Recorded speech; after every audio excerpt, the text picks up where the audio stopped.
नमस्कार, जय हिंद दोस्तों। आज हम देखने वाले हैं बिहार जीविका भर्ती 2025 का क्वेश्चन बैंक सेट 1, ताकि हमें पता चल सके कैसा क्वेश्चन पूछता है। और आज से रोज़ाना एक सेट क्वेश्चन बैंक का सॉल्यूशन इस चैनल पे मिलेगा, तो चैनल को सब्सक्राइब कर लें। तो आज हमारा पहला सेट है और टेस्ट सीरीज जो है वो ऑफिस असिस्टेंट और ब्लॉक आईआईटी एग्जीक्यूटिव के लिए है। तो आज हमारा पहला सेट है, तो चलिए शुरू करते हैं। तो पहला क्वेश्चन है हमारा, भारत सरकार के पर्यावरण और वन मंत्रालय के तहत एक वैधानिक स्वायत्त निकाय राष्ट्रीय जैव विविधता का प्राधिकरण स्थापना किस वर्ष हुई थी? तो दोस्तों, भारत सरकार के पर्यावरण और वन मंत्रालय के तहत जो राष्ट्रीय जैव विविधता प्राधिकरण का स्थापना वर्ष 2003 में हुई थी। और राष्ट्रीय जैव विविधता प्राधिकरण का मुख्यालय चेन्नई, तमिलनाडु में स्थित है। इसका मुख्यालय चेन्नई, तमिलनाडु में स्थित है। तो option D is the right answer. बढ़ते हैं अगले क्वेश्चन की तरफ।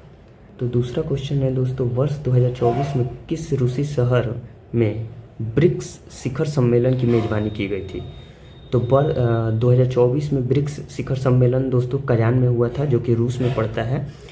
वो 16वां ब्रिक्स शिखर सम्मेलन था 2024 में। कब हुआ था? 22 से 24 अक्टूबर को 2024 की बात हम लोग कर रहे हैं। और इस वर्ष जो हुआ है, ये हुआ है आपको 6 जुलाई से 7 जुलाई। ये कौन सा था? 17वां ब्रिक्स शिखर सम्मेलन था। कहाँ हुआ है? ब्राज़ील में हुआ है। ठीक है। और 18वां ब्रिक्स शिखर सम्मेलन जो कि 2026 में होने वाला है, उसका मेजबानी करेगा कौन? भारत उसका मेजबानी करेगा दोस्तों। तो बढ़ते हैं अपने अगले क्वेश्चन की तरफ। अगला क्वेश्चन है हमारा, अभिकथन ए और कारण आर नीचे दिए हुए हैं। अभिकथन पढ़ते हैं। पत्ती के हरे रंग का कारण एक वर्णक है जिसे क्लोरोफिल कहते हैं। बिल्कुल सही है। कारण पढ़ते हैं। प्रकाश संश्लेषण एक प्रक्रिया है जो प्रकाश ऊर्जा को रासायनिक ऊर्जा में परिवर्तित करती है। सही विकल्प चुनें। तो ये भी कथन भी सही है और अभिकथन भी सही है। ए और आर दोनों कथन सही है और आर ए की व्याख्या सही है। लेकिन आर ए की व्याख्या दोस्तों गलत है, तो ऑप्शन ए नहीं होगा। ए सच है लेकिन ये भी नहीं होगा, क्योंकि दोनों कथन हमारा सच है। तो अपना ऑप्शन होगा बी। ए और आर दोनों कथन सही है, लेकिन आर ए की व्याख्या सही नहीं है। हाँ, आर ए से कोई तालमेल नहीं है, लेकिन दोनों कथन इंडिविजुअली सही है। तो option B is the right answer. बढ़ते हैं अपने अगले क्वेश्चन की तरफ। अगला क्वेश्चन है हमारा, शून्य उत्सर्जन वाहन, जीरो इमिशन व्हीकल का मतलब क्या है? तो शून्य उत्सर्जन वाहन वह जो शक्ति के स्रोत के जरिए पिछली पाइप से कोई प्रदूषक उत्सर्जित नहीं करता। Option A is the right answer है दोस्तों। जीरो इमिशन व्हीकल, ZEV इसको बोलते हैं, इसको जीरो इमिशन व्हीकल फुल फॉर्म होता है इसका, जीरो इमिशन व्हीकल। ये किया गया क्यों? प्रदूषण को कंट्रोल में करने के लिए, जिससे जीरो पॉल्यूशन होता है। ईवी का आप जानते ही, ईवी का दौर है। ऑप्शन ए इसका राइट आंसर है। बढ़ते हैं अगले क्वेश्चन की तरफ। क्वेश्चन 5वां, हाइड्रोजन अणु का नाभिक किस से बना होता है? तो आपको पता ही है, हाइड्रोजन में सिर्फ एक प्रोटॉन होता है। Option A is the right answer. Hydrogen का अगर हम देखेंगे तो इसके बीच में जो होता है सिर्फ एक प्रोटॉन होता है। और दोस्तों, हाइड्रोजन का खोज सबसे पहले 1766 में एक ब्रिटिश रासायनिक थे जिनका नाम था हेनरी जिनका नाम था हेनरी कैवेंडिश। हेनरी कैवेंडिश उनको नाम था, उन्होंने की थी। कब की थी? 1766 में हाइड्रोजन को पहली बार खोजा गया था। तो ये भी इम्पोर्टेंट है, आप साथ साथ इसके नोट्स नोट करते चलिए और हम लोग एक एक करके सारे क्वेश्चन को सॉल्व करेंगे और उसको उससे रिलेटेड भी जो भी तथ्य है, फैक्ट है, उसको भी समझते चलेंगे। बढ़ते हैं अगले क्वेश्चन की तरफ। अगला क्वेश्चन 6। अगला क्वेश्चन है दोस्तों, 22 अगस्त 2025 को अंडर 23 महिला राष्ट्रीय कुश्ती प्रतियोगिता कहाँ आयोजित हुई थी? तो आपको पता ही होगा, हाल ही में 23 महिला राष्ट्रीय कुश्ती का प्रतियोगिता का आयोजित रांची में हुआ था। Option A is the right answer. बढ़ते हैं अगले क्वेश्चन की तरफ। ये सब जनरल नॉलेज के क्वेश्चन है दोस्तों, वन वर्ड है। आगे बढ़ते हैं। साइपन इंटरनेशनल 2025 में महिला एकल का खिताब किसने जीता था? बहुत इंपॉर्टेंट क्वेश्चन है दोस्तों। तो अभी साइपन इंटरनेशनल 2025 में महिला एकल का खिताब तान्या हेमंत ने जीता था। तान्या हेमंत कौन है? शटलर हैं। 2025 में इन्होंने महिला एकल खिताब जीता था। इसका आयोजन 2025 में इसका आयोजन हुआ था कहाँ? मारियाना द्वीप में। मारियाना द्वीप, मारियाना द्वीप में 2025 में महिला एकल का आयोजन हुआ था। और इन्होंने जापान, तान्या हेमंत ने जापान के शटलर कानाए सकाई, इनका नाम था कानाए सकाई, कानाए सकाई को हराकर फाइनल में जीती थी। तान्या हेमंत ने बहुत सारे खिताब जीते हैं, मैं उनके कुछ नाम बता देता हूँ, आप रिमाइंड हो जाए। इंडिया इंटरनेशनल 2022 में भी इन्होंने जीता था, ठीक है। ईरान फ्रज इंटरनेशनल 2023 में भी इन्होंने विजयी हासिल किया था। बेडिंगो इंटरनेशनल 2024 में भी इन्होंने जीता था। और पिछले साल अजरबैन इंटरनेशनल में उप विजेता मतलब सेकेंड रैंक प्राप्त की थी। बढ़ते हैं अगले क्वेश्चन की तरफ। अगला क्वेश्चन हमारा क्वांटिटिव एप्टीट्यूड का है। यदि आई का अर्थ गुना, जे का अर्थ जोड़, के का अर्थ भाग और एल का अर्थ माइनस है तो निम्नलिखित सन्निकर्ष में प्रश्नवाचक चिन्ह के स्थान पर क्या आएगा? तो चलिए सॉल्व करते हैं यहाँ साइड में। तो सबसे पहले है 17 आई का हो जाएगा हमारा गुणा 11,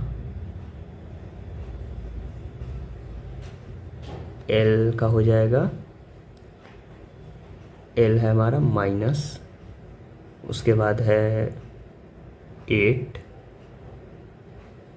जे का हो जाता है जोड़ 4, एल हो जाएगा फिर माइनस 148, जे हो जाएगा हमारा डिवाइड 4, जे हो जाएगा हमारा जोड़ 22 इज इक्वल टू वाट। तो इसको सॉल्व करते हैं चलिए। तो ये समीकरण है हमारा दोस्तों, तो इसको सॉल्व करते हैं। तो इक्वल टू, ये मैंने पूरा जो दिया हुआ है उसको मैंने अर्थमेटिक इक्वेशन से बदल दिया है। तो 17 × 7 माइनस 37, इसको डिवाइड कीजिएगा तो 37 आएगा, plus 22 is equal to question mark. Next step करते हैं। 119 minus 37 plus 22 is equal to question mark. Next step में होगा, इसमें से इसको ऐड कीजिए तो हो जाएगा 141 माइनस 37 इज इक्वल टू 104 हमारा आंसर होगा। तो 104 ऑप्शन में है, yes, option A is the right answer. बढ़ते हैं अगले क्वेश्चन की तरफ। अगला क्वेश्चन हमारा रीजनिंग से जुड़ा हुआ है। तो अगला क्वेश्चन देखते हैं। दिए गए विकल्पों में से उस आकृति का चयन कीजिए जो निम्नलिखित श्रृंखला में को तार्किक रूप से प्रतिनिधित्व करती है। तो पहले इस पैटर्न को समझते हैं, फिर ऑप्शन देखते हैं। यहाँ ये ब्रैकेट यहाँ है, फिर बीच में जाता है, फिर ऊपर जाता है, फिर नीचे जाता है, तो यानी यहाँ साइड में आएगा। ठीक है, यहाँ क्या हो जाएगा हमारा कर्ली ब्रेसेस।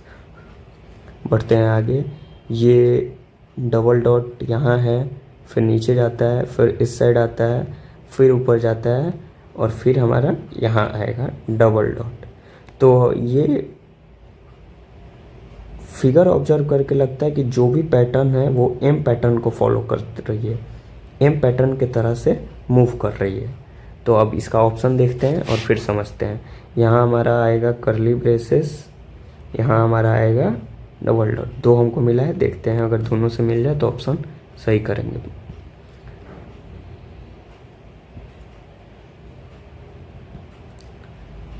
तो यहाँ ये और ये दिया है और डबल ब्रेक, यानी ऑप्शन डी हमारा सही उत्तर है, क्योंकि ये एम पैटर्न को फॉलो कर रहा है। बढ़ते हैं अगले क्वेश्चन की तरफ। अगला है, उस विकल्प आकृति का चयन कीजिए जिसमें दी गई आकृति उसके एक भाग में रूप घुमाने की अनुमति नहीं है। मतलब ऐसा फिगर चुनना है जिसमें एम बना हुआ है, तो इसमें एम बना है नहीं, उल्टा बना है तो नहीं होगा, इसमें तो है ही नहीं, इसमें भी नहीं है, यानी यहाँ एम है।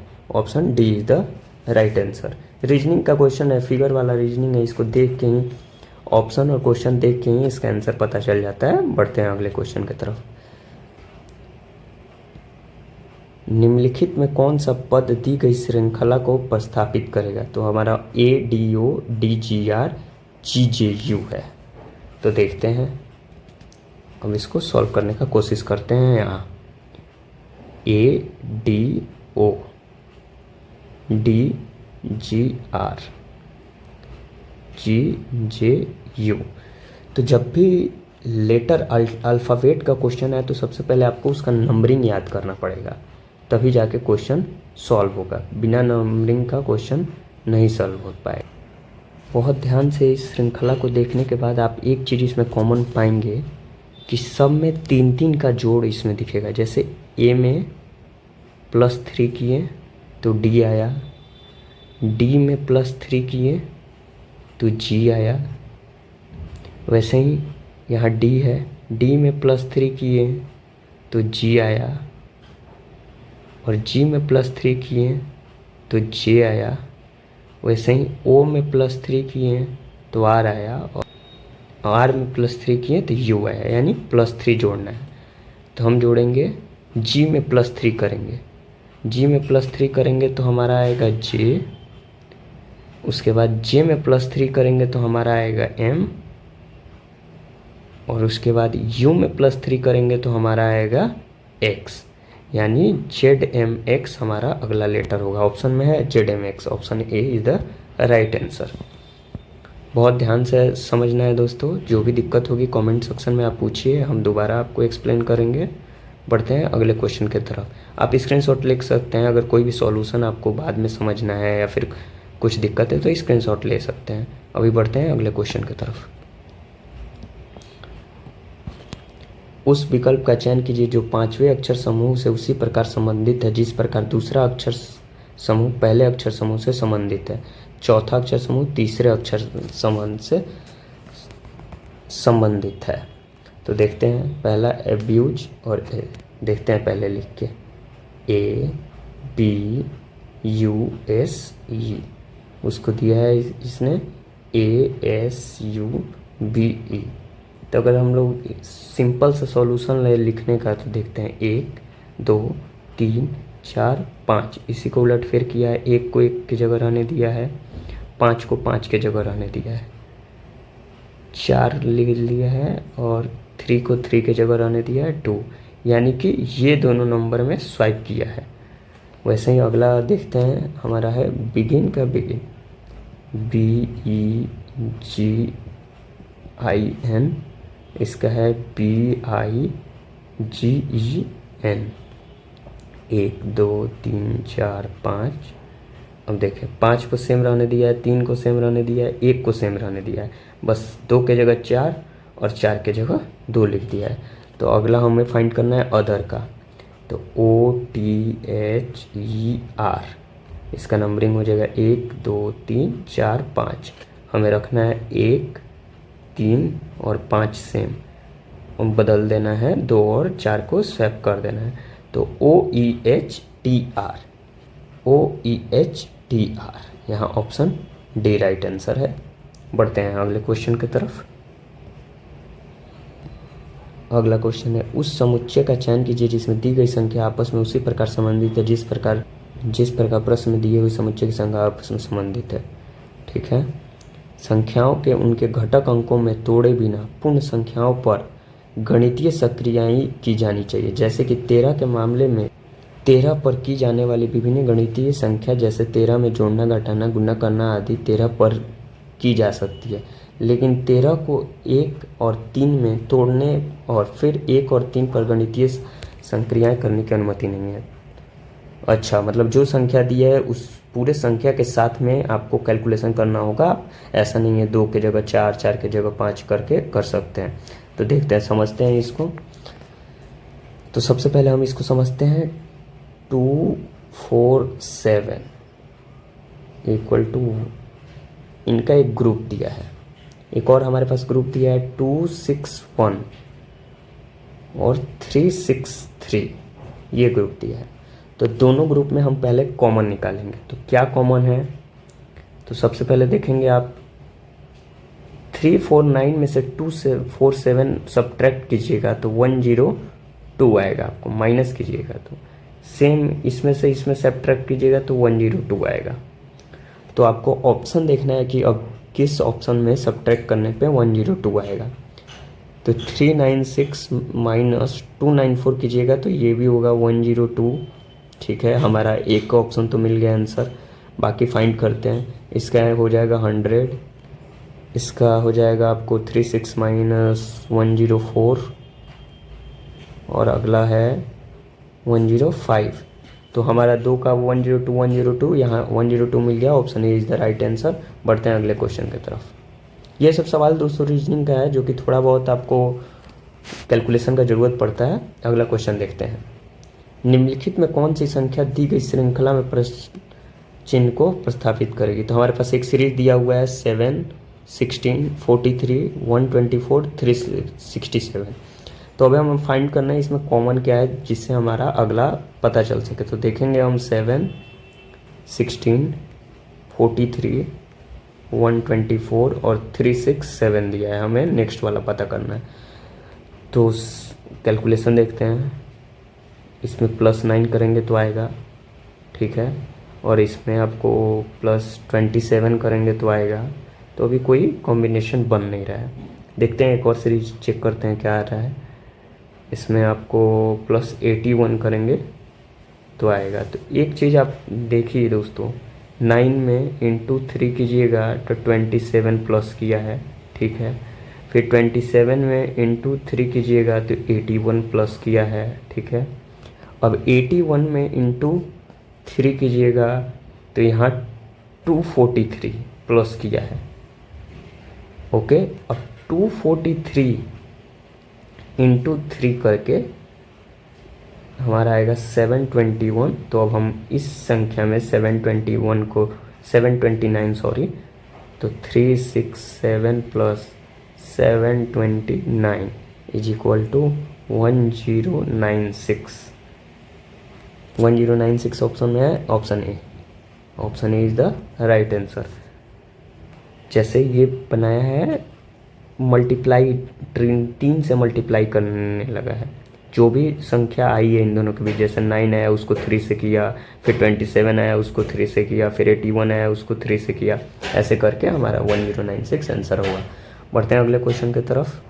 अंग्रेजी वर्णमाला क्रम पर आधारित निम्नलिखित 4 समूहों में से 3 किसी निश्चित तरीके के से समान है और इस प्रकार एक समूह बनाते हैं। इसमें कोई क्वेश्चन नहीं दिया है दोस्तों, इसमें ऑप्शन को तोड़ के हमको देखना होगा कि कौन सा एक डिफरेंट है, बाकी सब सेम है। तो पहले देखते हैं। पहला है हमारा ऑप्शन SPU, ठीक है। तो S से P कैसे आएगा, -3 करने पे आएगा। P से U कैसे आएगा, +5 करने पे आएगा। ठीक है, पहला ऑप्शन हमारा है बी। दूसरा ऑप्शन देखते हैं हमारा क्या है, URX। ठीक है, U में इस पे भी -3 और इसमें +6। यहाँ 2 ऑप्शन हमारा डिफरेंट हो गया। तो अगला जो ऑप्शन होगा वो दोनों में से जिससे मैच होगा वो हमारा छोड़ के दूसरा वाला सही आंसर हो जाएगा, क्योंकि इसमें पूछ रहा है आधारित नहीं है, जो डिफरेंट है। तो ऑप्शन सी क्या है हमारा, JGM। तो J में -3 करने पे G आता है और G में +6 करने पे M आता है। तो हमारा ये ऑप्शन सेम है, ये ऑप्शन सेम है, ये यानी डिफरेंस है। ऑप्शन ए हमारा डिफरेंट है, तो option A is the right answer. बढ़ते हैं अगले क्वेश्चन की तरफ। उस विकल्प का चयन कीजिए जिसमें दिए गए शब्द उसी संबंध को साझा करते हैं। ठीक है, लंबाई का ऐसा यूनिट मीटर होता है। हाँ, ये ऑप्शन गलत है, गुरुत्वाकर्षण ये गलत है, सेकंड गलत है। द्रव्यमान का दोस्तों ग्राम होता है। Option C is the right answer, इसमें कोई समझाने का मतलब है नहीं। बढ़ते हैं अगले क्वेश्चन की तरफ। नीचे दी गई तालिका 2018 से 22 के दौरान लगाए गए 3 अलग अलग फलों के पेड़ों की संख्या है। ठीक है, ये हमारा चार्ट दिया हुआ है, चार्ट बेस्ड क्वेश्चन है। आइए पढ़ते हैं, समझते हैं चार्ट से क्या है। 2018 में लगाए गए आम के पेड़ों की संख्या की तुलना में 2020 में लगाए गए आम के पेड़ों की संख्या के, तो आम का पेड़ हमारे यहाँ है 2018 में कितना आम लगाया गया, 40,000। 2018 में आम लगाया गया 40,000। और 2020 में आम लगाया गया 52,000।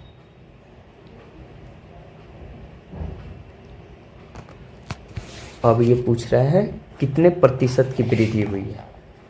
तो वृद्धि फाइंड करने के लिए तो सबसे पहले आप देख लीजिए इन दोनों कितना पेड़ का इंक्रीज हुआ है, 12,000। मतलब 2018 में जो पेड़ लगाए गए हैं उससे 12,000 ज़्यादा पेड़ 2020 में लगाए गए हैं। ठीक है, तो परसेंटेज फाइंड करने के लिए बहुत ही अच्छा है। प्रतिशत का फॉर्मूला आपको पता ही होगा, तो 12,000 डिवाइडेड बाई 40,000 इंटू 100। इसको सॉल्व कर लीजिएगा, आंसर आ जाएगा। या हम सॉल्व करते हैं, चलिए हम ही करते हैं। 3030 कट 4 से 10, 4 3 जा और 10 से 10 यानी 30%। Option D is the right answer. 30% की वृद्धि हुई है। नेक्स्ट क्वेश्चन देखते हैं। ये सब क्वांटिटिव एप्टीट्यूड का क्वेश्चन है। मैं चाहता हूँ आपको हर एक क्वेश्चन सॉल्व करते चलूँ, इसलिए प्रॉपर जिस भी फील्ड का क्वेश्चन आ रहा है उसको हम सॉल्व करते देखते चलते हैं। मज़ा आ रहा है सेशन में दोस्तों, तो चैनल को सब्सक्राइब करके कमेंट करके बताएं कि आप सॉल्व कर पा रहे हैं कि नहीं। अगला क्वेश्चन देखते हैं। एक शहर की जनसंख्या 5% की वार्षिक दर से वृद्धि होती है। यदि शहर की जनसंख्या 16,000 है तो 2 वर्ष बाद जनसंख्या कितनी होगी। तो बहुत ही बेसिक क्वेश्चन है दोस्तों, समझने वाला। हर साल 5% वृद्धि हो रहा है। तो पहला ईयर देखेंगे, फर्स्ट ईयर देखेंगे अगर, तो 16,000 प्लस 5% करेंगे तो हमारा क्या आ जाएगा, 16,000 इंटू 5/100 यानी 800। यानी हमारा फर्स्ट ईयर में इंक्रीज हुआ 800। सेकेंड ईयर में देखेंगे तो सेकेंड ईयर में भी 5% बढ़ा है, तो 16,000। अब तो हमारे पास संख्या हो गई 16,800। तो 16,800, 16,800 का 5% जो इंक्रीमेंट हुआ है उसको देखेंगे हम, तो 168 into 5 equal to 17 equal to 0.443 यानी कि हमारे पास ऑप्शन हो जाएगा 17,640 हमारा सेकेंड ईयर बाद पॉपुलेशन होगा, जो कि ऑप्शन है हमारा D. D is the right answer. अगला क्वेश्चन की तरफ बढ़ते हैं। अगला क्वेश्चन है दोस्तों, ये भी चार्ट बेस्ड क्वेश्चन है। देखते हैं। वर्ष 2011 में फार्म पी द्वारा उत्पादित अंडों और फार्म टी द्वारा उत्पादित अंडों में संबंध अनुपात क्या है। तो वर्ष 2011 का पूछ रहा है। 11 में कहाँ का पूछ रहा है, फार्म पी। 11 में ये पी हमारा किया है कितना, 1260। और टी किया है हमारा 1620। तो इसका क्या बोल रहा है, इसका बोल रहा है रेशियो फाइंड कीजिए। तो बहुत ही आसान है, इन दोनों को डिवाइड कर दीजिए, रेशियो आपको अपने आप पता चल जाएगा। तो इन दोनों को डिवाइड कर दीजिएगा, 10 से 10 गया, 2 8 जा और 2 1 जा और 2 6 जा और 2 3 जा, यानी आ गया हमको 63/81। इसको आप कीजिएगा तो 9 से 9 में और 9 से 7 बार में, यानी कि option 7:9, option B is the right answer. बढ़ते हैं अगले क्वेश्चन की तरफ। अर्थमेटिक का क्वेश्चन है दोस्तों, जो कि बहुत ही अच्छा क्वेश्चन है, स्पीड एंड डिस्टेंस पे बेस्ड है। क्वेश्चन पढ़ते हैं, समझते हैं कि क्वेश्चन कह क्या रहा है। एक आदमी रेलगाड़ी द्वारा 80 किलोमीटर प्रति घंटा की चाल से 1200 किलोमीटर की दूरी तय करता है। जहाज द्वारा 40 किलोमीटर प्रति घंटा से 1600, हवाई जहाज द्वारा 400 किलोमीटर प्रति घंटा से 1000 और कार द्वारा 50 किलोमीटर की घंटा से 200 किलोमीटर की दूरी तय करता है। संपूर्ण दूरी के लिए औसत चाल पूछ रहा है दोस्तों। क्या पूछ रहा है? एवरेज स्पीड, यानी कि औसत चाल। तो चलिए इसको सॉल्व करके देखते हैं कैसे होगा। तो सबसे पहले दोस्तों जो भी डिस्टेंस ट्रेवल है उसको ऐड करेंगे। तो पहला है हमारा 1200 प्लस फिर 1600 प्लस 1000 प्लस 200, यानी कि टोटल डिस्टेंस हमारा ट्रेवल किया 4000। ठीक है, अब बात करते हैं हमारे स्पीड की। तो सबसे पहले हम फाइंड करते हैं दोस्तों, टाइम फाइंड करते हैं दोस्तों। तो टाइम का फॉर्मूला क्या होता है? D/S, यानी डिस्टेंस बाई स्पीड। तो सबसे पहले एक एक करके सब करते हैं, यानी पहला है 1200 डिवाइडेड बाई 80, ठीक है, प्लस दूसरा है 1600 divided by 40 plus 1000 divided by 400 plus 200 divided by 50। ये हम क्या टाइम फाइंड कर रहे हैं? तो ये हो जाएगा 10 और 1 यानी ये होगा 15 प्लस ये होगा आपको 40। अगला फाइंड करते हैं 0000, यानी ये परसेंटेज में जाएगा 2.5 प्लस 2.5 एंड अगला हो गया 4। तो टोटल हमारे पास टाइम आ गया 61.5। अब देखते हैं दोस्तों, अब हमें फाइंड करना है एवरेज स्पीड। तो अब हमारा इजी हो गया, हमारे पास डिस्टेंस बाई टाइम होता है एवरेज स्पीड।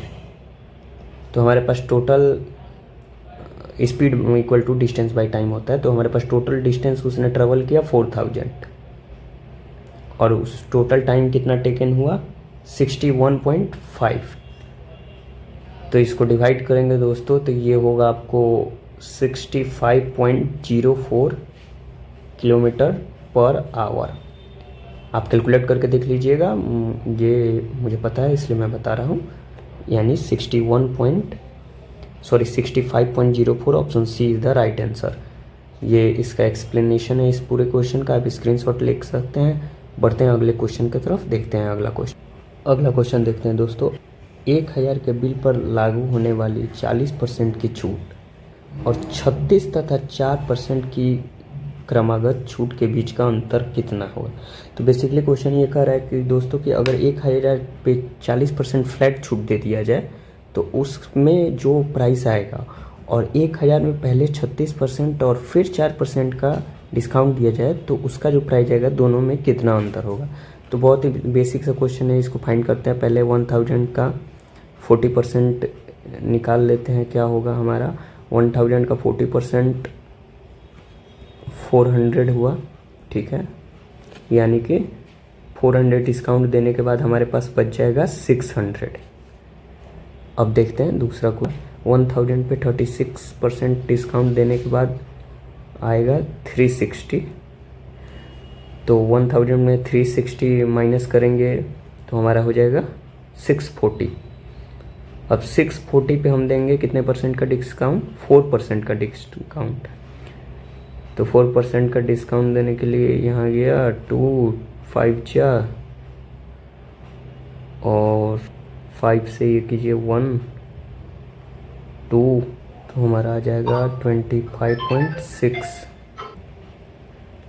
तो 1000 में 360 और 25.6 को माइनस करेंगे तो 614.4, यानी कि अगर क्रमशः 36% और 4% का डिस्काउंट देते हैं तो हमारा प्राइस आएगा 614, और फ्लैट 40% का डिस्काउंट देते हैं तो हमारा प्राइस आएगा 600। यानी दोनों के बीच का डिफरेंस अगर पता करना है तो कितना है, 14.4, यानी option C is the right answer. बढ़ते हैं अगले क्वेश्चन की तरफ, देखते हैं अगला क्वेश्चन। तो अगला क्वेश्चन है हमारा चार्ट बेसिस है, देखते हैं इसको। 31 से 50 आयु वर्ग के कितने प्रतिशत उत्तरदाताओं ने पॉप संगीत के अलावा अन्य पसंदीदा शैली होने का संकेत दिया 200 तक।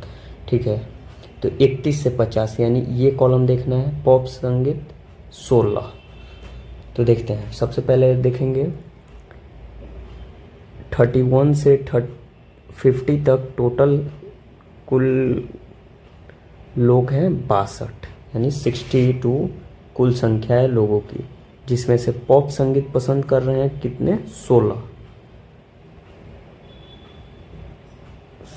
पॉप संगीत। अब इसको फाइंड करना है आपको कि कितना परसेंट हुआ, तो कितना परसेंट ने को पसंद करते हैं। तो देखते हैं 62 में से 16 माइनस करेंगे तो 62 माइनस 16 इज इक्वल टू 46। अब परसेंटेज फाइंड करने के लिए करेंगे 46 डिवाइडेड बाई टोटल नंबर कितना है, 62 इंटू 100। 46 डिवाइडेड बाई 62 इंटू 100, यानी कि 2 2 जा 4, 2 3 जा 6, 2 3 जा 6, 2 1 जा 2, यानी कि 2300 divided by 31 is equal to 74.193 आएगा दोस्तों। लेकिन ये 2 अंक तक लेने के लिए बोल रहा है तो 74.19, 74.19%, यानी option B is the right answer. बढ़ते हैं अगले क्वेश्चन की तरफ। अगला क्वेश्चन, एक व्यक्ति 6% वार्षिक दर से 1760 और 9% वार्षिक दर से 2240 समान अवधि के लिए ब्याज दर साधारण ब्याज पर उधार दिया। इसे ब्याज के रूप में 1536 चुकाने पड़े, समय ज्ञात कीजिए, यानी टाइम फाइंड करने के लिए। सिंपल इंटरेस्ट का क्वेश्चन है दोस्तों। तो सबसे पहले बेसिकली समझेंगे सिंपल इंटरेस्ट का फॉर्मूला क्या होता है, PRT डिवाइडेड बाई 100। तो हमारे पास क्या क्या दिया है, प्रिंसिपल दिया हुआ है, हमारे पास R दिया हुआ है, हमारे पास इंटरेस्ट दिया हुआ है, हमारे पास टाइम नहीं दिया हुआ है। तो इसको समझने का कोशिश करेंगे। 1760 लिया कितने परसेंट पे, 6% पे, कितना, टाइम 0 डिवाइडेड बाई 100। ठीक है, प्लस और क्या लिया है हमारा 2240 इंटू 9% पे लिया है, इंटू टाइम नहीं दिया है, डिवाइडेड बाई 100। अब टोटल इंटरेस्ट दिया 1536। ये हमारा इक्वेशन बनेगा। अब इस इक्वेशन को हम यहाँ सॉल्व करते हैं। तो नेक्स्ट स्टेप हो जाएगा हमारा 10 से 10, 2 3 जा 2 5 जा, ओके, 17, तो 10 से 10 और 10 से 10। तो नेक्स्ट स्टेप में आएगा दोस्तों 10 और 10 इक्वल टू 100, इधर डिवाइड में है, इधर जाके मल्टीप्लाई हो जाएगा। तो हमारे पास आ जाएगा 170 इंटू 6, यानी कि 1056T plus 2016T is equal to 15360। यहाँ 1536 है, यहाँ 15,360 हो रहा है क्योंकि ये डिवाइड में है, इधर जाके मल्टीप्लाई होगा तो 0 आ जाएगा। तो इसको सॉल्व करने के बाद आएगा 3072 टी इज इक्वल टू 15,360। तो टी इक्वल टू क्या हो जाएगा दोस्तों, 15,360 डिवाइडेड बाई 3072। तो डिवाइड करेंगे तो आएगा ये 5, यानी कि 5 years. Option B is the right answer. बढ़ते हैं अगले क्वेश्चन की तरफ। आपको कोई भी समस्या हो आप कमेंट सेक्शन में पूछ सकते हैं और आप सॉल्यूशन का स्क्रीनशॉट भी ले सकते हैं। अगला क्वेश्चन देखते हैं दोस्तों।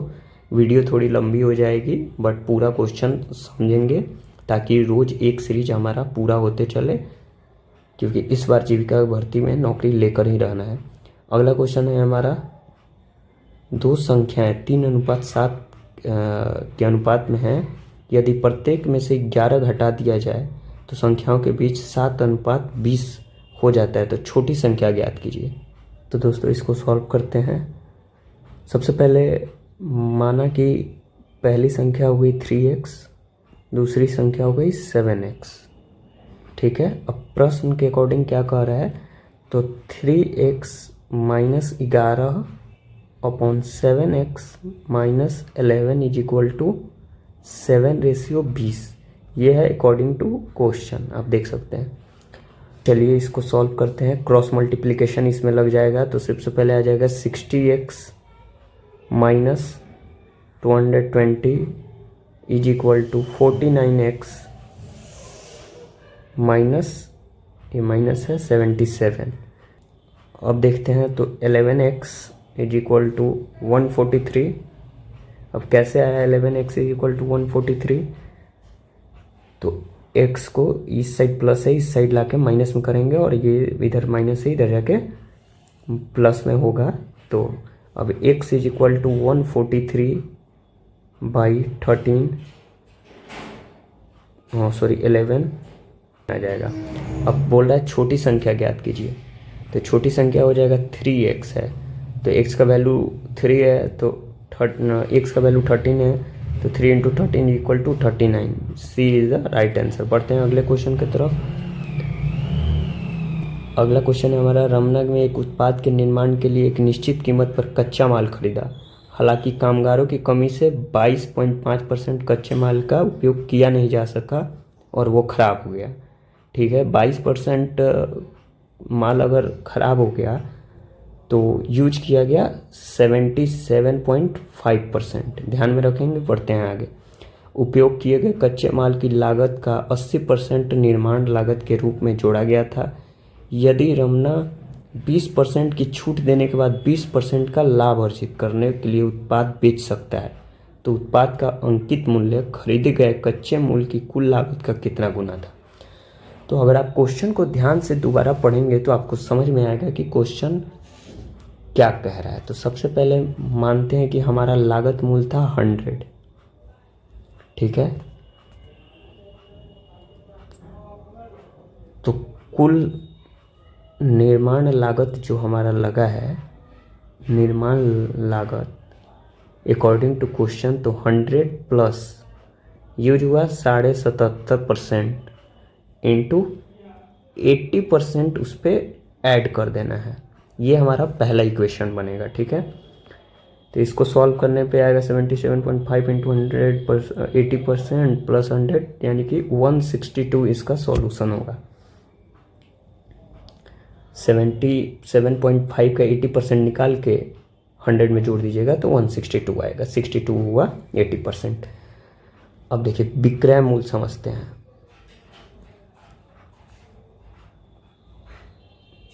विक्रय मूल्य क्या है, 20% की क्या लेता है, लाभ अर्जित करने के लिए। तो 162 इंटू 20% बढ़ा के बेचेगा, यानी 120% इसका निकालिए तो हो जाएगा आपको 194.4। अब अंकित मूल्य फाइंड करना है, यानी एमआरपी प्राइस जो है उसको फाइंड करना है। तो 194 इंटू 4 इंटू 100/80 करेंगे, क्योंकि 80% से था तो 80% से था तो 243 इसका सॉल्यूशन आ जाएगा। अब 243 अब करेंगे क्योंकि अंकित मूल 100 था तो डिवाइडेड बाई 100 यानी कि 2.43 गुना।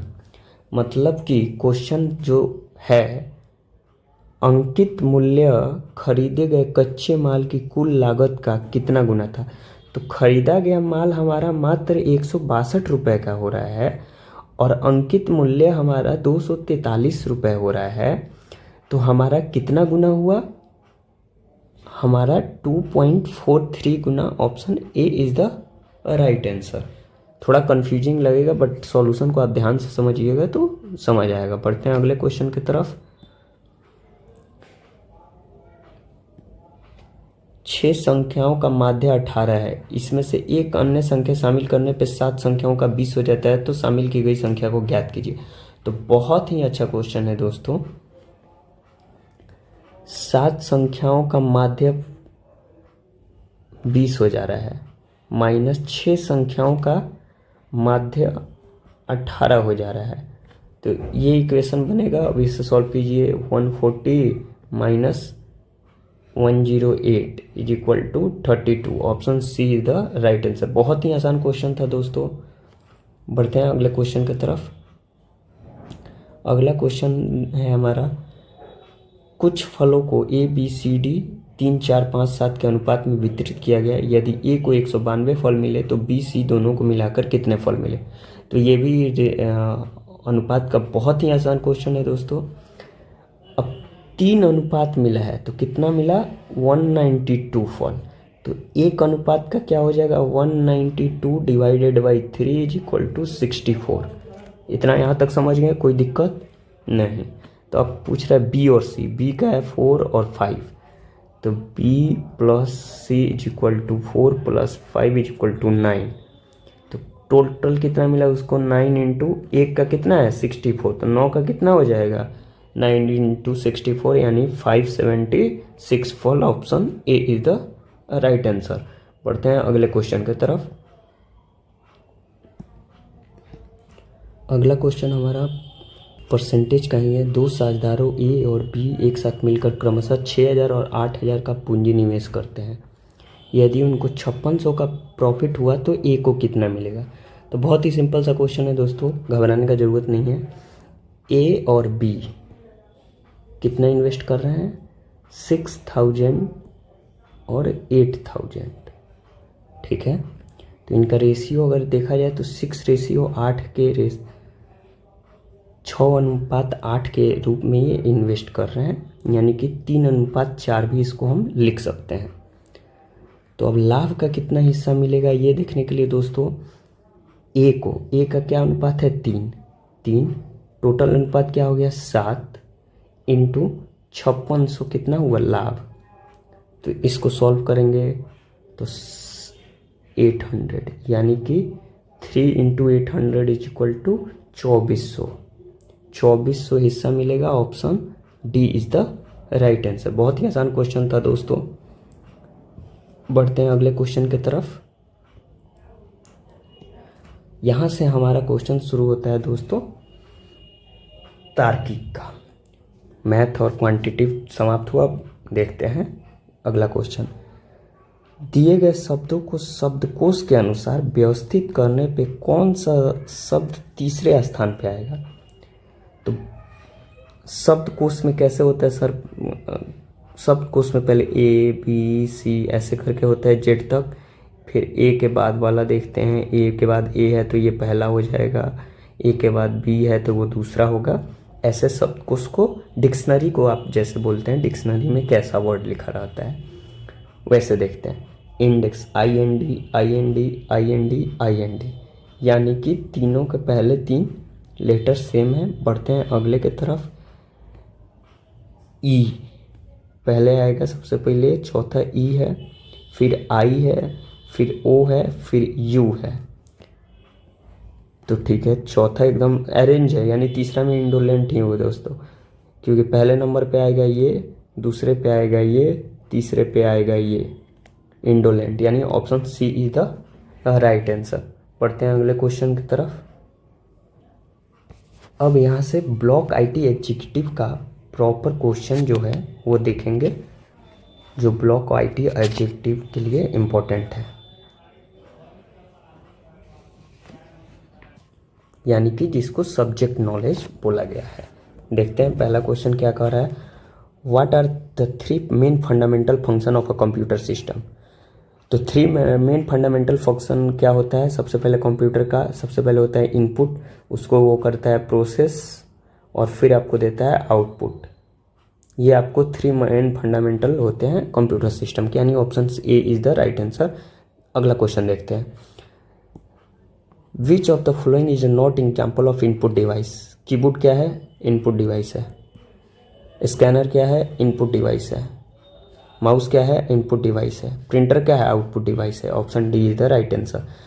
आई होप कि आपको इनपुट और आउटपुट डिवाइस पता हो, लेकिन फिर भी मैं एक्सप्लेन कर देता हूँ। इनपुट डिवाइस जिससे हम कंप्यूटर को कोई इनपुट देते हैं, जैसे हमको कोई अगर कंप्यूटर को कोई डाटा एंट्री करना है तो कीबोर्ड के थ्रू एंट्री करेंगे, तो कीबोर्ड क्या है, इनपुट डिवाइस है। आउटपुट डिवाइस वो होता है जिससे हम कंप्यूटर के थ्रू कोई चीज़ कोई डेटा लेते हैं, जैसे कि मॉनिटर क्या होता है, कंप्यूटर में डेटा को डिस्प्ले करता है, तो मॉनिटर आउटपुट डिवाइस हो गया। प्रिंटर क्या है, प्रिंटर आउटपुट हमें प्रोवाइड करता है, तो आउटपुट डिवाइस हो गया। अगला क्वेश्चन की तरफ बढ़ते हैं। Arrange the memory unit in increasing order according to the size. तो सबसे पहले देखते हैं, सबसे पहले हमारे मेमोरी में आता है बाइट्स, फिर किलोबाइट, फिर मेगाबाइट, फिर गीगाबाइट, फिर टेराबाइट। तो देखेंगे 1024 byte is equal to 1 KB।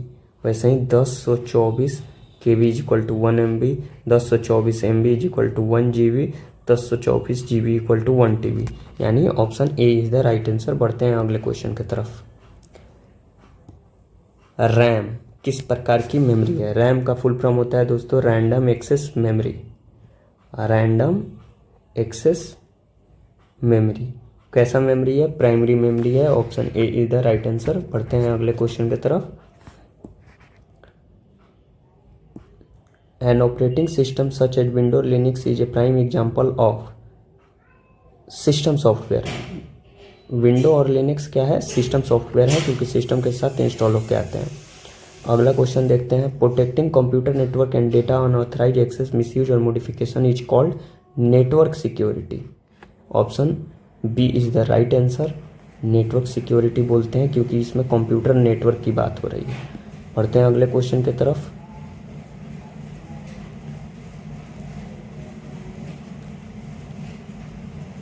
अगला क्वेश्चन देखते हैं। Which is the standard language used in context of modify and manage data from data sphere. Python क्या है, प्रोग्रामिंग लैंग्वेज है। सी प्लस प्लस क्या है, प्रोग्रामिंग लैंग्वेज है। जावा क्या है, प्रोग्रामिंग लैंग्वेज है। एसक्यूएल क्या है, स्ट्रक्चर्ड क्वेरी लैंग्वेज इसको फुल फॉर्म बोलते हैं, जो कि डेटाबेस में यूज होता है। Option C is the right answer. अगला क्वेश्चन देखते हैं। MS एक्सेल के वर्कशीट में कोई भी फॉर्मूला हमेशा किस से शुरू होता है। In MS Excel worksheet any formula always start with symbol the equal to से शुरू होता है। कोई भी फार्मूला MS एक्सेल में जो काम किए होंगे वो जानते होंगे, और सारे फार्मूला का एक शॉर्टकट बना हुआ है जो कि सबसे पहले इक्वल टू से शुरू होता है। Option D is the right answer. बढ़ते हैं अगले क्वेश्चन के तरफ। Which of the following is not a programming language but a database management system. Python programming है, जावा प्रोग्रामिंग है, सी प्लस और ओरेकल क्या है, डेटाबेस सिस्टम है। Option C is the right answer. बढ़ते हैं अगले क्वेश्चन की तरफ। What is the full form of TCP/IP। TCP/IP का फुल फॉर्म होता है transmission control protocol. Transmission control protocol internet protocol. Option A is the right answer. बढ़ते हैं अगले क्वेश्चन की तरफ। AWS अगला क्वेश्चन है हमारा। AWS Amazon web service and Azure are a prime example of what. Cloud service provider. Amazon web service और Azure क्या है, क्लाउड सर्विस प्रोवाइडर है। Option C is the right answer. बढ़ते हैं अगले क्वेश्चन की तरफ। IoT का पूरा नाम क्या है। IoT का पूरा नाम इंटरनेट ऑफ थिंग है। Option A is the right answer. Artificial intelligence का मूल अवधारणा क्या है। What is the basic concept of artificial intelligence. Internet की गति को बढ़ाना नहीं, डेटा को सुरक्षित रूप से संग्रह करना, नहीं ये तो स्टोरेज करता है। नए कंप्यूटर हार्डवेयर का नियम करना, नहीं। Option B is the right answer. मशीनों में मानव जैसी सोचने और सीखने की क्षमता विकसित करना आर्टिफिशियल इंटेलिजेंस का मुख्य उदाहरण है। अगला क्वेश्चन, OMR सीट यानी ऑप्टिकल मार्क रीडर, एक होता है OCR ऑप्टिकल कैरेक्टर रीडर उसको बोलते हैं, डिवाइस का उपयोग मुख्य रूप से किस लिए किया जाता है? तो OMR सीट को मल्टीपल चॉइस क्वेश्चन का जो भी हम एग्जाम देते हैं, जैसे यही हम एग्जाम का प्रिपेयर कर रहे हैं, ये जो हम फिल करेंगे वो OMR सीट के द्वारा चेक होता है। Option C is the right answer. बढ़ते हैं अगले क्वेश्चन की तरफ। अगला क्वेश्चन है, what is the process of recovering deleted frame on computer using special software called data recovery, इसको बोलते हैं। Option B is the right आंसर। डेटा रिकवरी के द्वारा हम डिलीट किए हुए डेटा को हम वापस रिकवर कर पाते हैं। बढ़ते हैं अगले क्वेश्चन की तरफ। अगला क्वेश्चन है हमारा, what is the primary use of MS power point? MS power point का हम यूज करते हैं स्प्रेडशीट कैलकुलेशन, नहीं। क्रिएट स्लाइड बेस्ड प्रेजेंटेशन बनाने के लिए MS पावर पॉइंट का यूज करते हैं, इसको PPT भी हम लोग शॉर्ट फॉर्म में बोलते हैं। बढ़ते हैं अगले क्वेश्चन की तरफ। OSI रेफरेंस मॉडल में कितनी लेयर होती है? How many layers are there in the OSI model? अब इसको समझने वाली ये बात है, OSI मॉडल यानी ओपन सिस्टम इंटरकनेक्शन में 7 लेयर होती है। कौन कौन सा लेयर होता है समझते हैं इसको। सबसे ऊपर आता है फिजिकल लेयर, दूसरा होता है आपको डेटा लिंक लेयर, तीसरा होता है आपको नेटवर्क लेयर, चौथा होता है आपको ट्रांसपोर्ट लेयर, पांचवा होता है आपको सेशन लेयर, छठा होता है आपको प्रेजेंटेशन लेयर और सातवां होता है आपको एप्लीकेशन लेयर। ये है हमारा OSI मॉडल का लेयर। आप चाहें तो इसको नोट कर सकते हैं। बढ़ते हैं अगले क्वेश्चन की तरफ, यानी option C is the right answer है। MySQL किसके प्रकार हैं? MS SQL and MySQL are a type of database management system. Option C is the right answer. बढ़ते हैं अगले क्वेश्चन की तरफ। Which is a cyber attack in which the attacker tries to trick the user into giving him her sensitive information such as password और credit card number? वह कौन सा cyber हमला है जिसमें हमलावर उपयोगकर्ता को धोखा देकर उनकी संवेदनशील जानकारी जैसे पासवर्ड और क्रेडिट कार्ड नंबर प्राप्त करने का प्रयास करता है? तो उसको फिशिंग बोलते हैं। ये अटैक है। टाइप्स ऑफ अटैक में वो है, मालवेयर अटैक अलग होता है, रैंसम और स्पाईवेयर अलग होता है, लेकिन जिसमें सेंसिटिव डाटा यूजर ही डाल देता है उसको फिशिंग बोलते हैं। ईमेल फिशिंग बहुत ही फेमस है, पढ़ेंगे इसके बारे में आगे डिटेल में। बढ़ते हैं अगले क्वेश्चन की तरफ। अगला क्वेश्चन है हमारा, what is the unique address assigned to each computer और device connected to the internet network? MAC address वो नहीं होता है, URL तो वेबसाइट को बोलते हैं, होस्ट नेम वेबसाइट में, IP address. Option B is the right answer. बढ़ते हैं अगले क्वेश्चन की तरफ। यहाँ से हमारा सब्जेक्ट नॉलेज का क्वेश्चन खत्म हुआ और जो 10 मार्क्स का कंप्यूटर आने वाला है उसके बारे में जानते हैं। रजिस्टर के आकार को डैश भी कहा जाता है, तो रजिस्टर के आकार को word size, option a word size भी कहा जाता है। अगला क्वेश्चन है हमारा, डैश उपभोक्ता यूजर द्वारा हाल ही में देखी गई वेबसाइट की स्वनिर्मित सूची ऑटोमेटेड लिस्ट होती है। तो आपको पता होगा हिस्ट्री में जब हम ओपन करेंगे तो हमारे द्वारा रिसेंट विजिट की हुई साइट की पूरा लिस्ट रहता है, तो history. Option D is the right answer. बढ़ते हैं अगले क्वेश्चन की तरफ। एक कंप्यूटर प्रणाली जिसमें 2 परिचालन प्रणालियों ऑपरेटिंग सिस्टम प्रस्थापित इंस्टॉल होती है, डैश व्यवस्था सेटअप विन्यासित प्रणाली कॉन्फ़िगर्ड सिस्टम कहलाती है। तो ड्यूल बूट जिसमें पहले से इंस्टॉल होता है कंप्यूटर सिस्टम और ऑपरेटिंग सिस्टम, उसको ड्यूल बूट कहते हैं। Option B is the right answer. अगला क्वेश्चन देखते हैं। डैश एक ऐसा अनुप्रयोग यानी एप्लीकेशन है जो पूरे स्क्रीन पर चलता है और जब आप माउस हिलाते हैं तो वह स्वतः लुप्त हो जाता है। तो स्क्रीन सेवर ये तो सबको पता ही नहीं होगा। हिंदी में थोड़ा क्वेश्चन दिया है तो थोड़ा बहुत आपको डिफ़िकल्टी हो सकती है समझने में, बट पढ़िएगा तो समझ आ जाएगा। स्क्रीन सेवर ऐसा होता है जिस पे हम माउस टच करते हैं वो गायब हो जाता है।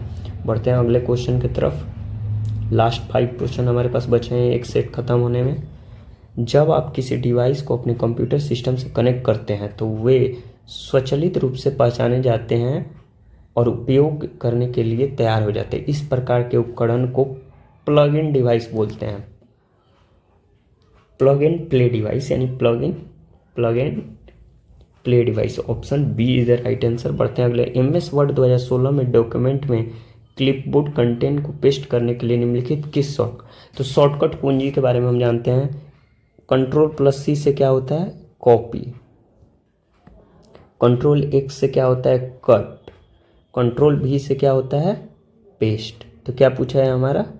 पेस्ट करने के लिए। Option A is the right answer. बढ़ते हैं अगले क्वेश्चन के सर। कंप्यूटर के एक मेन्यू में डैश की लिस्ट होती है, कमांड की लिस्ट होती है। Option B is the right answer. बढ़ते हैं अगले क्वेश्चन की तरफ। डैश में डार्क बाउंड्री वाले सेल को एक्टिव सेल कहा जाता है। तो MS एक्सेल में जब आप वर्क कीजिएगा तो उसमें एक ऐसे एक्सेल सीट बना होता है, उसमें जो सिलेक्शन होता है वो डार्क कलर का बाउंड्री हो जाता है उसका, यानी option C is the right answer. अगले क्वेश्चन की तरफ बढ़ते हैं। एक IP वर्जन 4 एड्रेस डैश लंबा होता है। एक IP वर्जन 4 एड्रेस डैश लंबा होता है। तो अगला क्वेश्चन, यानी कि IP एड्रेस होता है जो उसका साइज पूछ रहा है। तो IP वर्जन 4 में वो 32 बिट्स का होता है। बिट्स, बाइट्स नहीं होगा, बिट्स होगा दोस्तों। और IP वर्जन 6 में ये 64 बिट का होता है। किसमें? IP वर्जन 6 में।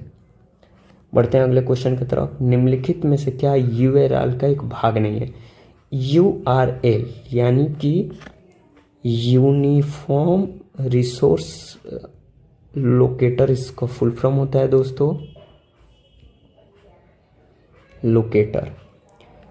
और प्रोटोकॉल URL का भाग होता है। डोमेन एड्रेस भी URL का भाग होता है। क्वेरी स्ट्रिंग भी URL का भाग होता है। IP एड्रेस URL का भाग नहीं होता है। Option D is the right answer. हम समझते हैं एक बार। जैसे कि आप कोई भी वेबसाइट ओपन करते होंगे, जैसे आता होगा HTTPS, फिर www, फिर google.com, तो समझते हैं ये हो गया हमारा प्रोटोकॉल। HTTP प्रोटोकॉल हो गया। www हमारा सब डोमेन हो गया। गूगल हमारा डोमेन नेम हो गया। और .com हमारा टॉप लेवल डोमेन हो गया, TLD जिसको बोलते हैं। तो आज हम प्रैक्टिस किए दोस्तों सेट 1। बने रहिए चैनल में हमारे साथ, और रोज़ हम एक एक सेट प्रैक्टिस करते जाएंगे और एग्ज़ाम की तैयारी को और पुख्ता करेंगे। आज के लिए बस इतना ही। मिलते हैं अगले वीडियो में। जय हिंद, जय भारत।